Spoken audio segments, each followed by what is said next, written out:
खेसारी लाल यादव और प्रमोद प्रेमी यादव के बीच गाने चोरी के इल्जाम में कितना कुछ विवाद हुआ सबको पता होगा, लेकिन पवन सिंह के ऊपर गाने चोरी का इल्जाम लग गया है। पवन सिंह का जो नया गाना आया है, इस चीज़ पे बहुत सारे लोगों का कहना है कि गोलू राजा का जो धुन है उसी धुन पे पवन सिंह ने गाना बनाया है और सेम स्टाइल का है। खैर, इस वीडियो में अच्छे से देखते हैं, उससे पहले चैनल को सब्सक्राइब जरूर कर ले ताकि ऐसे ही अपडेट मिले सबसे पहले। लेकिन हम तो भूल गए कौन सा गाना है। खैर, स्क्रीन के ऊपर डाल देंगे ये गाने, वीडियो देखने के बाद सुन लेना। जहाँ तक मैंने सुना, गाने का धुन और म्यूजिक तो थोड़ा सा पवन सिंह के गाने से ही सिमिलर लग रहा है, पवन सिंह के गाने से नहीं, क्योंकि पवन सिंह का गाना तो रिलीज होने वाला है, गोलू राजा का गाना रिलीज हो चुका है। तो फैक्ट ये है कि गोलू राजा के गाने से पवन सिंह का गाने का धुन मिल रहा है, धुन के साथ गाने की शूटिंग का सेटअप भी मिल रहा है। अभी देख लेना, गोलू राजा का अभी स्क्रीन के ऊपर दिखाई दे रहा होगा। अब दिखाते हैं पवन सिंह के गाने का।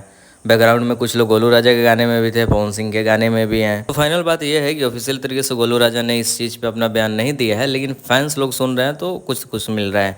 तो इसी बात को लेकर अभी तो विवाद नहीं हुआ है, शायद आने वाले समय में हो सकता है। लेकिन जब तक पवन सिंह का गाना रिलीज नहीं हो जाता है तब तक ऐसा कुछ कहना भी सही नहीं है। तो बस इंतजार करते हैं, देखते हैं पवन सिंह का गाना रिलीज होता है तो कितना कुछ मैच करता है। खैर, शेयर करिए इस वीडियो को, मिलते हैं नए वीडियो के साथ।